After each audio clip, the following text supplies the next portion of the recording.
知，kết花在也心中，牙界面孔，要在牙界眼中。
美主耶穌上帝，阿門，阿門，哈利路亞。每日前一嚟讚美主耶穌上帝，一嚟講哈利路亞。天天感恩讚美，都係崇拜主耶穌。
穌上帝，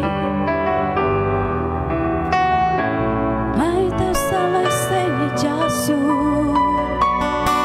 來到撒安息救你，耶穌上帝，來到撒希望你，我感謝你耶穌。耶穌上帝，愛來你面前裡，耶穌上帝，愛來拜你，耶穌上帝，耶穌上帝，愛來你面前裡，耶穌上帝，愛來拜你。耶穌上帝，愛敬拜你。耶穌上帝，愛敬拜你。耶穌上帝，耶穌上帝，愛敬拜你。耶穌上帝，愛敬拜你。耶穌上帝，愛來你面前裡，耶穌上帝。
穌上帝，為弟兄姊妹，來敬拜主耶穌上帝，而家來講主耶穌上，而家來熱跳心來敬拜佢。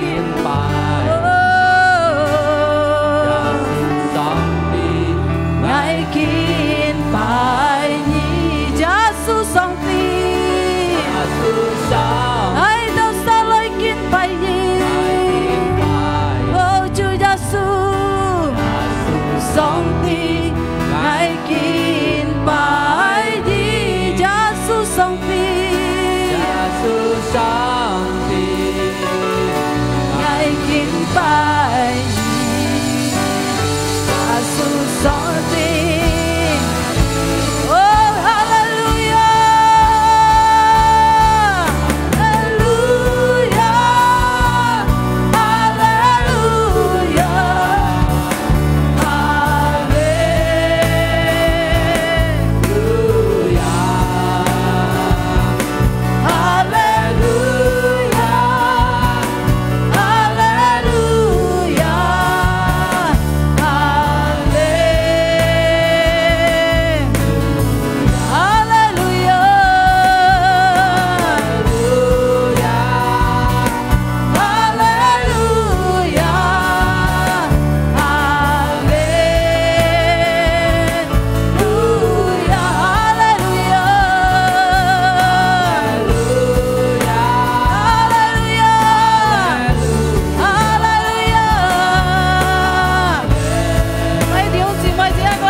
平嘅，一小強嚟，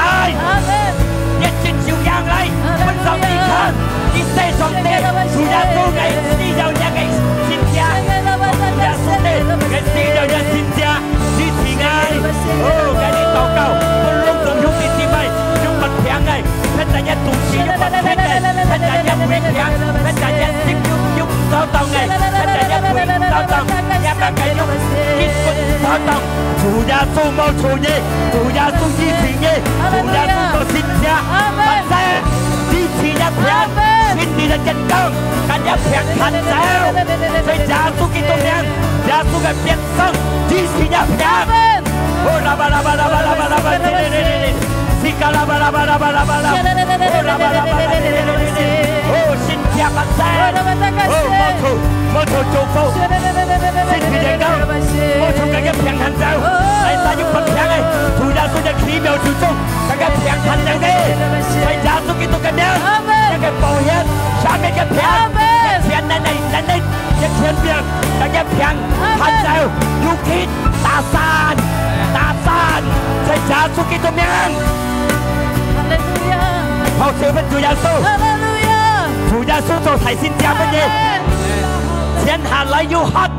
家下熱出家熱盡，呢下當撐，亦得到戰勝，得到新嘅力量，得到新嘅戰勝。阿門。哦，神靈奇妙嘅，做嘅係先知，本兄弟姊妹，我相信。呢下你都得到身體健康，阿門。龍從平，不คิด不買嘅啱，佢嘅一近手，阿門。打散，在耶穌基督嘅名，請你嚟做，可能為醫生下少，佢下少醫治你，學小本即刻做耶穌，可能你只有冇希望，佢開路本嘢，阿門。在耶穌基督嘅名。冇有講冇可能，馬街一痛苦，佢祝福你，天大你去，得勝嘅路，say哈利路亞，哈利路亞，感謝你神靈，我相信龍眾得到健康啊，阿門。女唔相同，전唔相同，女佢喝肉，你係佢得到強嘅力量，阿門。新嘅精神，阿門。因為主耶穌唔見辣火嘅信心，阿門。一連火辣，係耶穌基督嘅名。今日當我都係聽一嘅話，而係購物隆重嘅日子，我都切得一嘅福，透過一嘅福音，係耶穌基督嘅名，我都感恩，我都禱告，即刻向天主講：哈利路亞，哈利路亞，哈利路亞，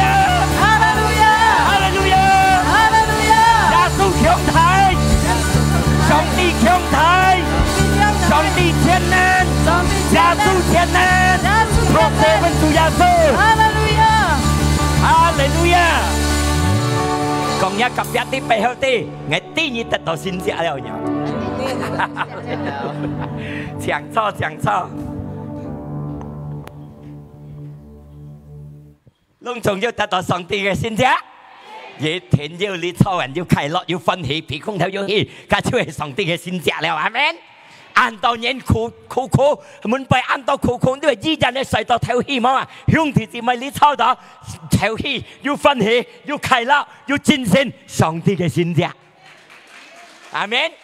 你空閒練又嚟參加呢一次會，上帝本次嘅先知，阿們。哈利路亞！你下次嘅本5日6天2禮拜。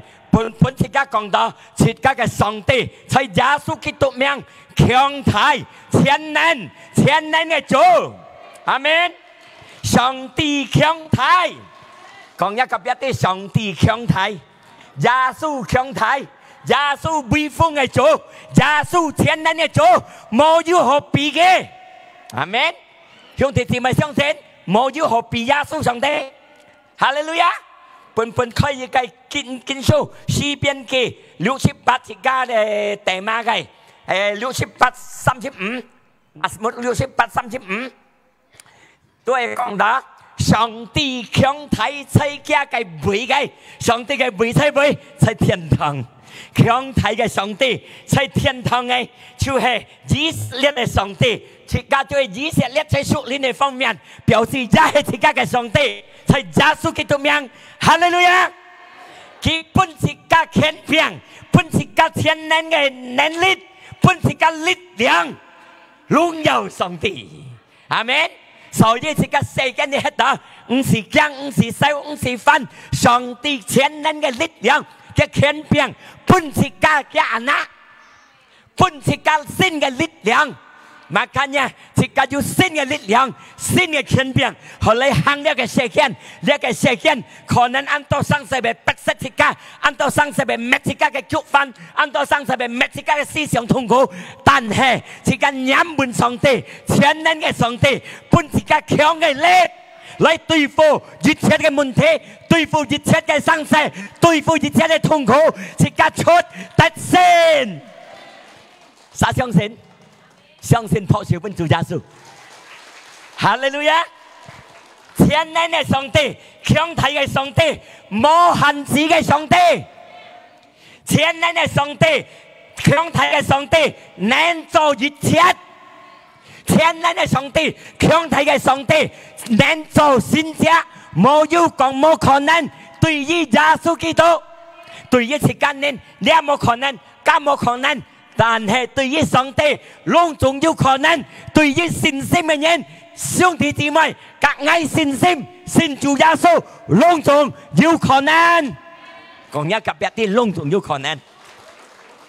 阿門。即刻講，哦，不到平冇變，哦，呢個我師傅用緊特當用嘅生死冇變，哦，我嘅師傅盲堂，哦，我嘅老公盲堂變鬼，有變。嚟晒老公變鬼。冇，上帝嘅腳力佢嘅很有變，selama研究自家嘅皮膚很有氣，隆重都很有變，阿門。老公啲咪不管啲啦嗱，大小麼？佢喺耶穌嘅面前，求佢聽自家嘅禱告，阿門，哈利路亞！強大嘅上帝，全能嘅上帝，全能做一切大事，隆重在天堂堂，在世界裏的，在地下隆重，什麼係祝福耶穌基督上帝，因為佢全能嘅上帝，隆重係祝福嘅天堂天使，隆重係祝福嘅地下人類，隆重係祝福嘅。地下地帶魔鬼隆重係祝福耶穌基督名，因為佢全能嘅主隆重係佢嘅來嘅，佢錯能錯充滿變妖嘅主，全能嘅主隆重兄弟姊妹，信到呢一上帝，在耶穌基督名對了，做了，做了，得福，阿門。朝天朝地嘅上帝，隆重係祝福嘅天堂天使，地面呢啲世間呢啲隆重披空得頭氣嘅係祝福嘅，特馬叔比那當同物係祝福嘅，係咪呢？因為上帝嘅雕天堂嘅杯冇耕種，上帝很用嘅，很本嘅説，佢咩係祝福上帝啊？terutama tidak jika nhân long trong世界呢係祝福上帝，係敬重上帝。地下魔鬼下令long重係祝福上帝。兄弟姊妹相信，你係要你學下，你下講耶穌基督嘅名出，人送就係，阿門。long重係祝福你入名，哈利路亞！全能嘅上帝，佢顯出本自家，bahkan佢本自家，佢嘅權柄，佢嘅能力，佢講下本自家。這個力量共合本自家，這個精神本自家嚟行呢世界，因為佢啲呢世界都係冇一個標準嘅世界，但係自家吹耶穌基督，仰望耶穌基督，有一個標準，係得勝嘅路，破小本自家嘅主耶穌，哈利路亞！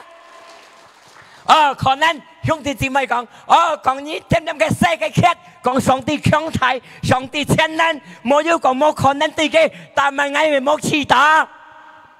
còn nên mới như nhau còn ngay tàu cầu chỉ chặt nhất xăm nhạt nhất dịch nhân ham ăn thịt thà còn nên như nhau chỉ đó ngay cái phiền thu ngay tàu cầu bởi ham ăn bữa ngay sinh thì健康còn nên như nhau còn ngay tại nó mỗi chi đó song ti băng chỉ ngay bữa ngay lít liang ngay ai còn hiếu thì chỉ mấy tỷ chỉ các cái sự kiện các song ti cái sự kiện trong thùng amen chỉ các mấy dòng dịch hi ai lăng xuống biển ở chân thiếu sáng ai phát财慢慢发财但係上帝嘅時間越抱到成功即間人唱做完落面樣做下小水碌就蝕了但係上帝唔係樣人慢慢越抱到成功家長本慢慢越去變阿真唔本阿們 makanya ay耐心等上帝嘅時間哈利路亞講一個別啲ay耐心任班人講到呢個問題任班人你嘅揭你係任班人嘅要得到上帝嘅強大將要得到上帝嘅力量將要得到上帝嘅全能嘅幫助第一準備好嗎第一設家嘅上帝強大下少多浪設家本設家力量設家愛虔誠愛相信冇信到半金不計愛虔誠信了冇大件設家要下少要天通冇信到樣點冇做乜計你係設家相信設家嘅老公變鬼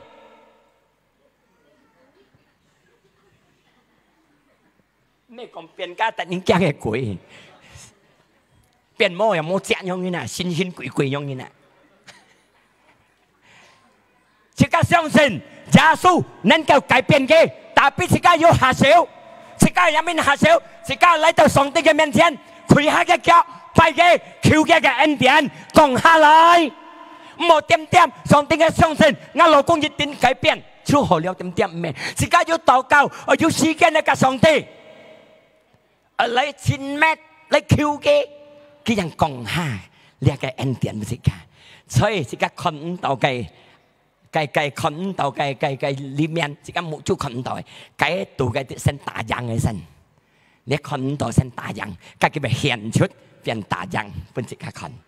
阿們。Dia fanyin jadi ni bunga anan kai sit ni alam yang tidak nyata kontol ya li kai jika kon mucu kontol ya li sen tajang jika ketua sai li này phong miền jika sen tajang ya ta leo jang ka ke hiển xuất sai jika sin thì ke phong miền dit makanya you makai thao tong ji bang thang lo kum bang thang lo po bang thang quỳ thay giá su cái miền thiên kêu ke祷告讚美嘅佢改變，吹咧看到嘅，你呢方面佢改變，改了變，佢顯出世界嘅身體改變。阿門。你都唔相信佢哋面啊？你冇難我了，我仔啊！我拜嘅老公先跪先啊，佢咪跪下本耶穌嘅面前啊！耶穌改變，但係佢冇解佢講好。叫耶穌變佢改變之後了冇用嘅，問題耶穌亦改變變佢當個講話啊，而家了，padahal佢幫佢改變之後了啊，特別耶穌咩就改貪，做耶穌係要夠強，咪佢今晚準備好咪變牧師變一樣啊。Makanya jika tokau, Yesus juga改變自己嘅字語，也改變自己嘅老婆，也改變自己嘅老公，你冇咳冇聲，愛讚美哦，感謝你，上帝本是好嘅，哈利路亞，破少本自己嘅主耶穌，阿門。Jadi tiga jika ai metkang jika ke sinsim, jika you hasil, ya, yung sinsim lagi hasil lagi song singi, ya. 所以經書21記30至36節，21到31 30至6節，一個太妹，各一個朋友戰爭之時，佢轉到一個小偷嘅的，一個小偷，定一個天人烧hết cái小刀，cái老婆，cái bụi pin cái long trùng cái pin yêu cái pin má cái老婆，long trùng本啲廢佢作起劍人大人走，去傳到cái啲冇乜嘅，有啲cái下小嘅。cái thu thị cái hạ siêu cái pin má sa má cứu sao phân mẹ tao ai tép đi sắc cô để thay bụi bẹt sệt kép to để bún muốn kép to liền sa má tép đi sắc cô nhìn bụi đó cái tiền lọp bao má cái tiền chọ hê thay bụi bẹt sệt kép to thay bụi yêu cứu sim mà cứu đã đáp cứu tapi cái bụi nghe cứu sim chim hay mà yêu mò hạ siêu mà cái màอยู่เต็มโอ้อันชั่วสามารถแต่เราแต่สักหัวทบไปเสีย但係太會咩樣人佢滅強一個信心嚟到上帝滿上帝我愛對嗎我對得到嗎佢滿上帝意思係佢禱告嘅上帝滿上帝求上帝可對嗎對得到嗎上帝講對你對得到要叫幾多出結果一接下去，硬係隆重嘅叫超人嚟，唔係啲自己要信心，滅強自己嘅信心，架自己要下小嘅信心，阿們，信心係要下小嘅信心，係要下小會強嘅信心，係冇天通嘅信心，屬於死嘅信心，因為自己嘅肉體冇拎出嚟死體，阿們，哈利路亞，信心係要下小。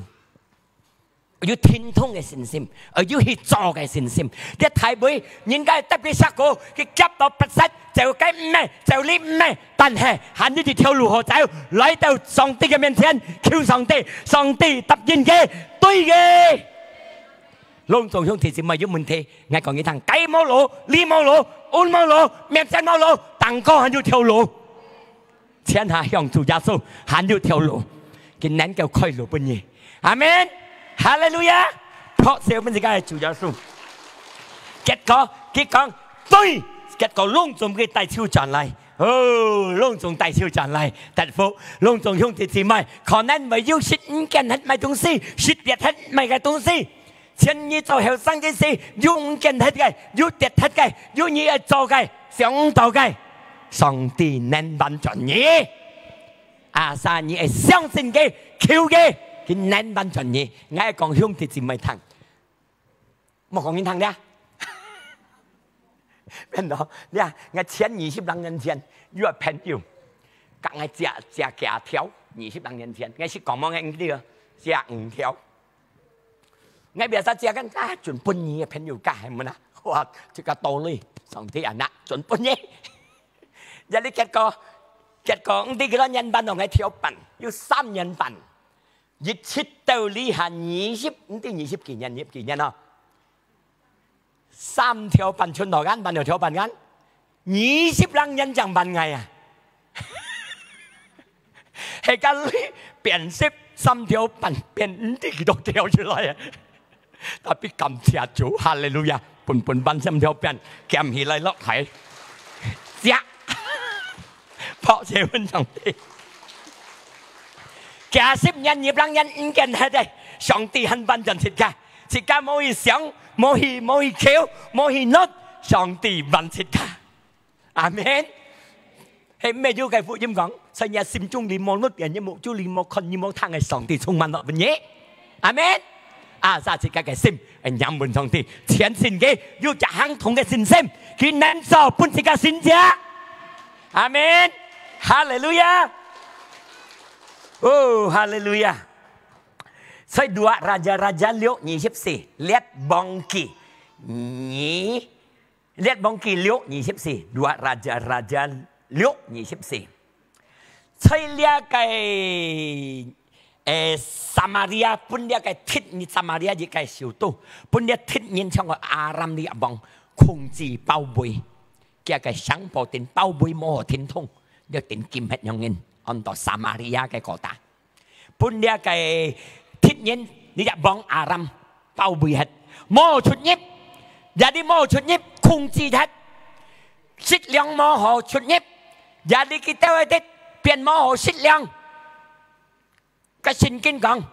biến kelaparan biến tù kỳ, 冇人買質量啊，因為呢個小都點禁hết，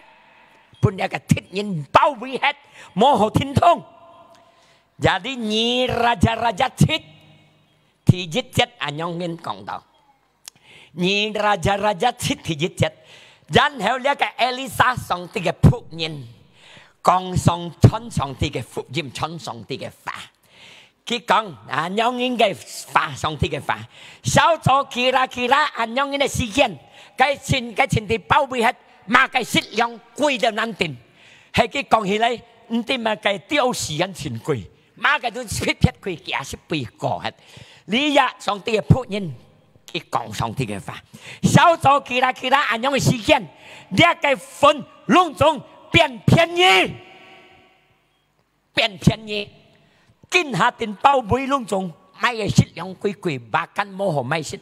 Tapi lihat phụ nhân ông nội Elisa còn xong thì cái phá. Sau cho cái biến lung tung tiết hạ偏移. Xong xin à? Kinh hạ tình bao bối, sau cho lung tung偏移, thô cô cái còn chút cái phá. Còn xong thì cái phá. Hiểu xong xin à? Ngay xong xin lung tung hướng thì gì mày. Mà na yu còn nên á, kinh hạ nhóm tình bao bối là đeo xỉu tu à. Mô hồ chút nhíp à, lung tung quỳ gà xíp phùi à. Sau cho chú cái biến. Dịch chắc bùi pin à. Thế là đi sẽ đến Samaria bùi pin à. Cái con Scali虽然dịch linh上帝打開嘅天堂嘅門，都係冇可能啊！佢講啊，人班設計又相信㗎，你所謂嘅未必係唔相信啊！手座上帝打開嘅天門咧，係冇可能嚟人下樣啲質量啊！呢個僕人講嘅句話，手座要看，結果佢唔相信，呢個話講出去，滿滿信要到人。我相信要4日嚟講，4日嚟講，我相信要傳到本基地，呢個上帝嘅福音，小做隆重跌價便宜，有啲tiền包庇係點乜嘢啊？隆重tiền金係冇辦法喎，咪錢咯。呢4日嚟講，佢講設家你苦係咩事？落盡鋪頭也冇質量也是。過去鐵人嘅馬嘅bộ tập xa cái tết giá sĩ冇路一lý khi人冇下少冇買東西一時特別福音嘅堂了稍作隆重便宜理khi人一時落盡鋪頭度giá sĩ冇好質量去鐵人嘅向殺giá sĩ特別亦則講係嚟殺啲自己本自己生自己未生你4日嚟講嚇自家嚟行嚟，嚟去鐵人嘅向殺，去到嘅殺4日嚟個半人去，上帝做先者，隆重嘅鐵人相打相殺，就超結果呢4日去到鐵人嘅木嘅啲，嘅揼殺嘅啲，隆重質量齊齊嘅啲，我阿點解講乜嘅透過一故事，可能兄弟姊妹，你係走條無路不實，冇辦法了。家冇攞出，糧冇攞出，冇錢冇買嘅東西，隆重點控制超，平通又嚇。我講隆重兄弟姊妹啲，冇嘅時嘅錢，係從呢4日嚟講樣嘅，行嚟天真，自家熱天真，自家獻出自己嘅信心，相信上帝講出嚟話，上帝能做嘅工，能做嘅先者。因為面前有特性嘅路，撲少本自家嘅主耶穌，從呢4日嚟講樣嘅，佢行嚟，佢前進，就到佢啲天人面前嘅，上帝滅家天人，佢嘅天人相打相殺，隆重走條無路，走超佢啲天人嘅木，佢啲空上，佢嘅東西質量隆重嘅天價。Makanya dia cái thọ của cái phụ nhân講出嚟福音，少咗隆重便宜，要發生嘛？發生緊，話啲thọ của呢個故事呢個啲講出嚟，自家隆重做上帝嘅那得到要痛苦，得到要受難，唔好點，自家係虔信上帝嘅福音，虔信上帝嘅法，信了自家嚟謙卑，我嚟去做，我嚟去用信心。因為乜呢？面前上帝作證，佢嘅特性本自己得了，佢嘅福天降本自己得了，人班時間我得到福比亞沙，因為時間時時企你的冇下笑，冇以行同，點能夠稱是啊睇到咁強迫，看到冇路，看到冇辦法，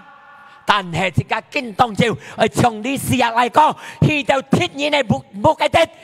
的要強迫咁前進，上帝做工，上帝做先知，一樣做本隆重兄弟姊妹。撲照本自家嘅主耶穌啊！神而相信要行同嘅信心，既然你不得平嚟，冇嘅親事，冇嘅身體，我係講隆重要啲嘅啫，自家嘅身體未本平同hết嘅，本心靈hết嘅，咪要平同來到自家嘅心中，佢潛思下你，自家係等係求主耶穌，在耶穌基督嘅名平同，你走出嚟。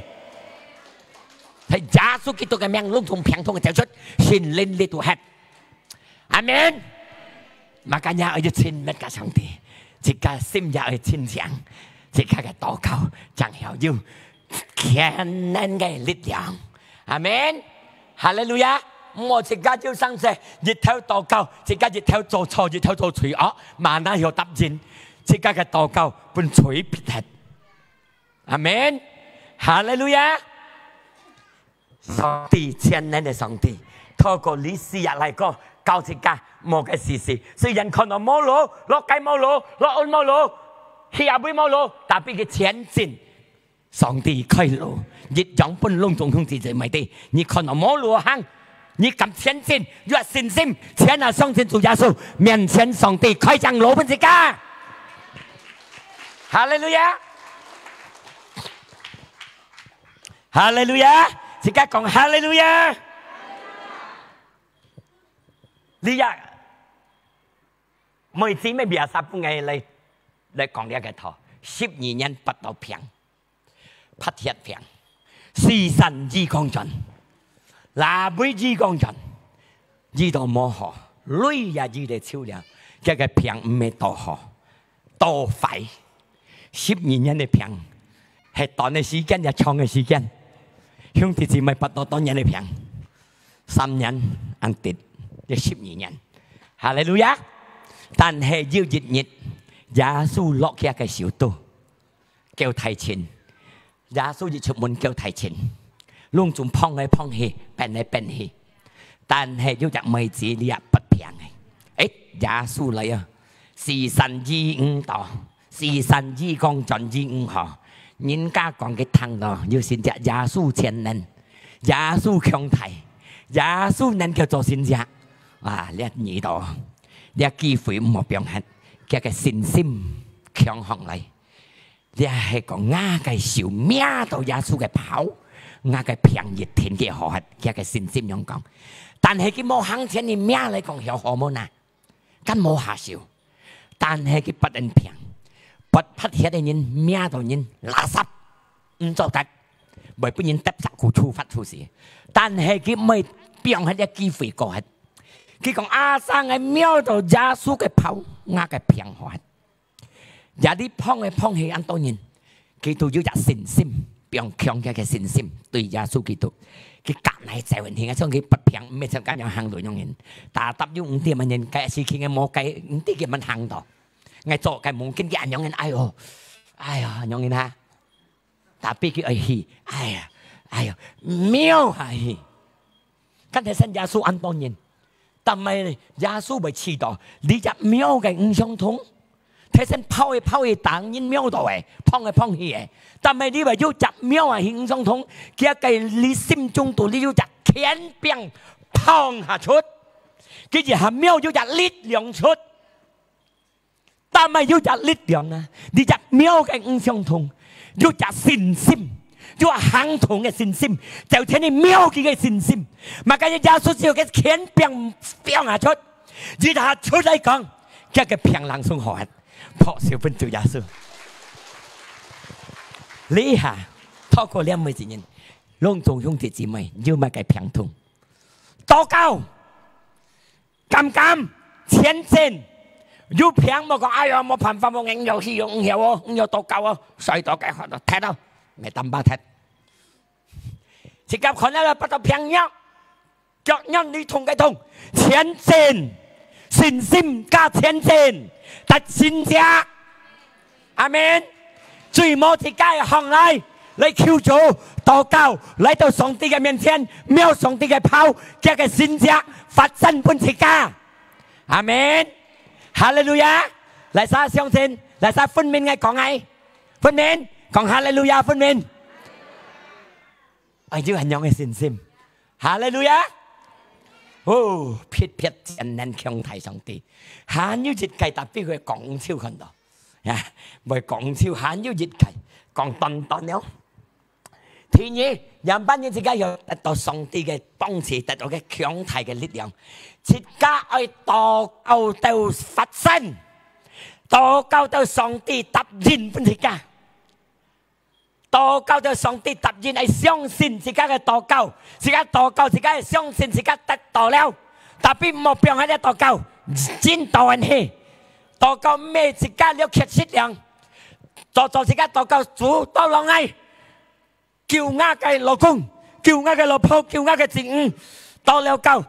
今日用嘅禱告，哦上帝，我同樣嘅七個到浪嘅冇錯嘅，到了夠過了今日咧講自己揾過了。問過有乜嘢？我相信我嘅老公已經恢復，我嘅老公已經好了，我嘅老婆已經恢復了，我老婆已經好了，我子女恢復了，我子女要前途，我老公要前途，上帝用嘅做一工作。問過自己嘅禱告，看前面要前途嘅禱告，自己嚟講出呢一句好嘅話，唔好講太快。阿們。哈利路亞！因為ทำไมนะ太會呀係用人佢特色之事，佢寫上帝，求上帝，哦上帝聽一嘅禱告，上帝聽一嘅禱告，上帝聽一嘅特色，佢講主耶穌將嘅噴灑，主耶穌我嘅力量，主耶穌我前來嚟做，點解要用人嚟讚美主？上帝自己嘅電台，上帝嘅自己嘅避難所，上帝自己前來嚟做，哈利路亞！自己嘅想法，在自己白色痛苦之時，自己能夠榮耀嘅讚美主。哈利路亞！因為在呢個雅各書雅各書用人講，在雅各書57節用講啦，nyiyin berarti songti, jikin orang benar, jadi bun kong orang benar nyiyin cincin tokau, kia cái khen piang, kia cái lít liang, an thái.兄弟姊妹講安泰，自家意念，自家主耶穌除了上面的自家嘅嘴，自家屬於意念，orang benar，禱告，加嘅能力安泰，阿門。Elia biasa 像自家一樣，佢禱告3年半冇落水，41日冇落水，結果冇水喝水，佢翻禱告3年半然後翻禱告落水。爭落水，阿門。然後佢禱告對到呢一個天nhiên450日天nhiên吧跟800日天nhiên對戰，看嚟曬嘅上帝就係戰爭嘅上帝。呢日世界嚟變到超嚟氣超氣火，痛到林布痛到癢尿嚟燒，看天堂嚟曬叫嘅火油哈，呢個上帝係真正嘅，前人嘅上帝。有啲咧天nhiên叫哦，前晚到了痛我用變嘅超當氣，托天堂嘅火下嚟燒了用，燒了肉，滿當就冇火下，berarti冇上帝。bahkan一個 Elia， 一個上帝未就去了嗎？一個上帝未睡木嗎？一個上帝去阿妹未冇火下。有啲記得真教要橋哦，用嘅方法噃，割無線啊，嘅啲割得出一啊，冇嚟冇火下。呢下輪到一上帝嘅僕人 Elia， 火沒水啊，沒水啊，佢喊四周圍倒到水，開到叫嚟，一潮淋水，一個肉병嘅潮等佢淋水，佢就求上帝，上帝降火下嚟。半夜嘅籠統人看，你真正嘅上帝，冷送個火嗡樣啊！佢話嚇，乜嘅東西燒到超，連水都冇係燒到超，真正嘅上帝能做一個先知。เขาก็เลี้ยงไอ้กองไหมนะชิดก้าอยู่มุนที่โมขอนนั้นไงชิดก้าไปเราจินจ้องไงจูลุงจงอยู่คนนั้นลุงจงอยู่คนนั้นเฮียนชุดเลยเทียนต่างไอ้ฝอหันคิวอะไรกองแม่กองหลังสงเศร้าไอ้ฝอแกก็ลิ้นฝอนั่นก็กองห้าเศร้าสิกาก็ซิมโจเปียวสิกาจะอ้อยซิมหดมูไอ้ซิมตุยจูยาโซอาเมนแกก็ลิ้นฝอนั่นก็เศร้าเนี่ยหลอกกงไอ้ซิมแกก็ลิ้นฝอนั่นก็กองห้าจุฟุเนี่ยไก่กาเทนจุฟุเนี่ยไก่สันฟาด飞步一嘅家庭，飛步一嘅生活，請你哋做，你嘅降壓嘅靈火，哈利路亞，馬家呀，我求上帝拜主讚美嘅，將得到嘅聖者，阿門，哈利路亞，我唱龍中cầu kiếm cầu cuộc sống嘅身，我求嘅因為一個靈火現下嚟，要燒了嘅超，啉了水嘅龍中定燒燒。呢一個請你嚟做，將安度要做嚟做，你班嘅白賊，呢一個天然假先知，定做起定實超。呢誒利亞上帝嘅僕人，寫上帝求上帝，睇身求水，你係求天嚟放下嚟燒呢一個，叫佢做嘅，要發生，或者優先者當時間禱告戰一條線嘅禱告。呀！上帝熱天答應自家，我看自家嘅禱告，上帝答應了了，我要用信心。自家禱告求上帝嘛，自家係相信自家得了了，阿門。唔好似我掹得自家懶係冇禱告，呀！我全家禱告係因為自家相信自家嘅禱告，要上帝答應了。嚟晒分面就咆哮本主耶穌，哈利路亞。其實很啱多學講嘅嘅盡多。一個用，但係時間唔夠，到你會自身，我長隆中兄弟姊妹可以上起行嚟，自家嚟拜下主，哈利路亞！真為很要熱會姊妹，去唱跳歌讚美主，本自家都實行啊！哈利路亞！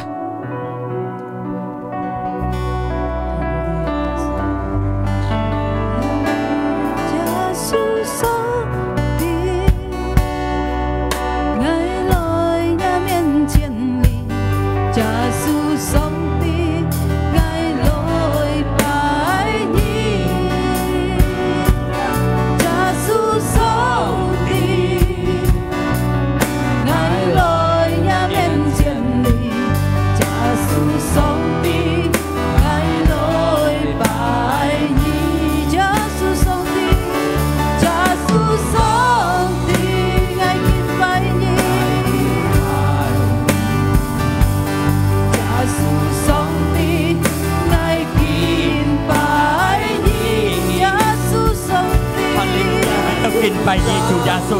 因為以前咱嘅主推嘅就拜，切不推，我有我可能對耶穌上帝，你能夠幫自己就神，當你都就冇路，當你都問題冇路出，你能夠下手嚟祝福我哋，阿生我哋嘅前世，嚟搶我哋嘅善事，嚟到一個面前，我哋要下手嘅善事。當我哋禱告推示，我哋會相信上帝已經面前要答應我哋撒了，我哋禱告要做向台喺耶穌嘅面前。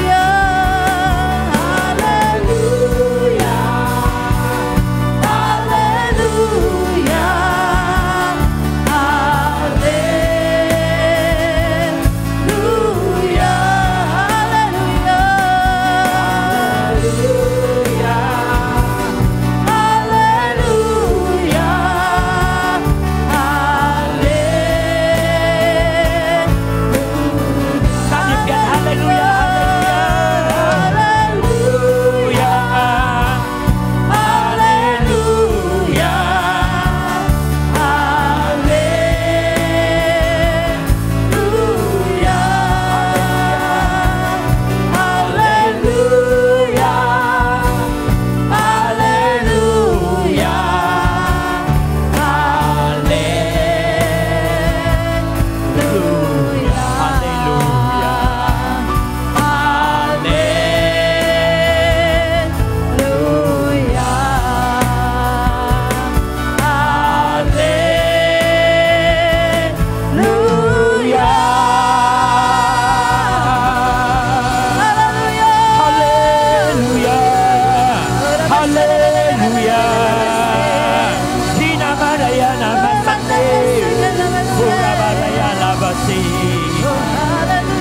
告不弄中央嘅安娜。佢可能要問題，佢哋嘅生活中嘅行道要平通，我相信這是佢哋強嘅信心，佢下少要信心，佢嚟強嘅信心，我相信佢特別嘅福氣，我相信佢要信心嚟禱告，佢嚟相信而家嘅禱告已經上帝答應了，弄中央嘅正特別嘅福氣。今天要讓我得到強，要新嘅精神，行呢嘅時間，行呢嘅日子，去得新嘅路，而嚟祝福弄中央嘅字，在耶穌基督嘅名，只係感恩，只係禱告，講哈利路亞，哈利路亞，呀，破小本只係主耶穌，哈利路亞，唱錯嚟，一個要為姊妹去唱歌，分上帝堂，夾本自家堂呀 ，OK， 去彈歌，去彈 ，OK。哈利路亞！弟兄姊妹，我相信切家都撒出嚟得會。你實每日子係未按該嘅日子，我相信切家都撒出家庭度就各式嘅挑戰，可能就會得平痛，可能就會受欠，會唔見係自家最值寶貴嘅東西。不過今下就我求弟兄姊妹，切家愛新人。家係上帝係最之好嘅天賦，自家冇部分何計真嘅，因為自家係天賦係公平嘅天賦，佢按愛弟兄姊妹隔籬，係自家為咗得有困難，只為佢係顯本自家啲，佢係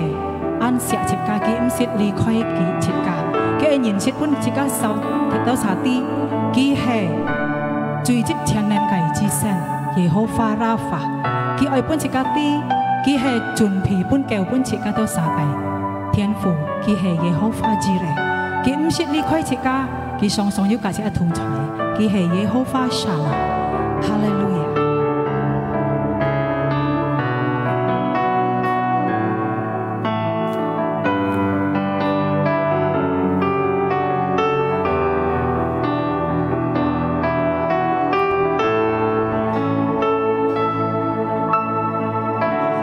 最後改天賦，我真真係愛你，你係我嘅最至寶貴，在我嘅生命裏。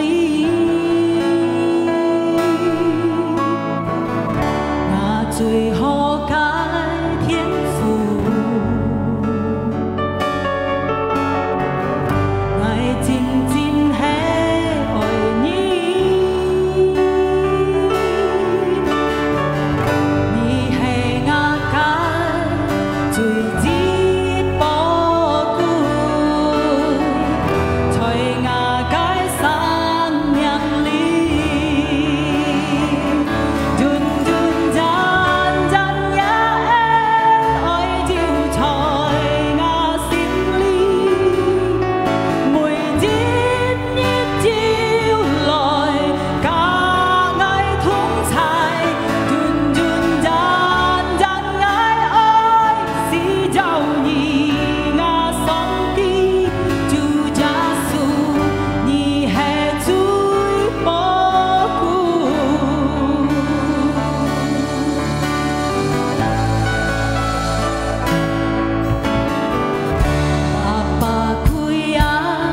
主耶穌，即刻起人嚟破潮俾主耶穌，最寶貝嘅主，主係耶穌基督，每日大家同在，唔識用嘅時間，你錫時間嘅愛時間，say hallelujah。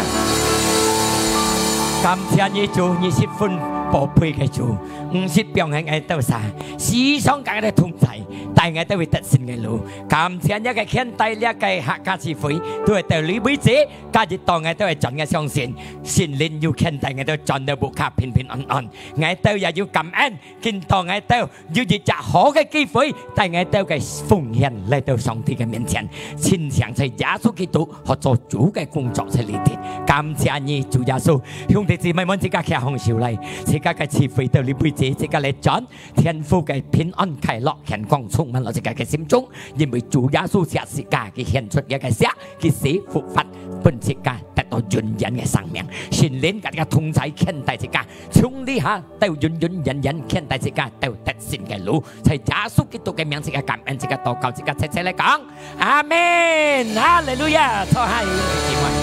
該講呢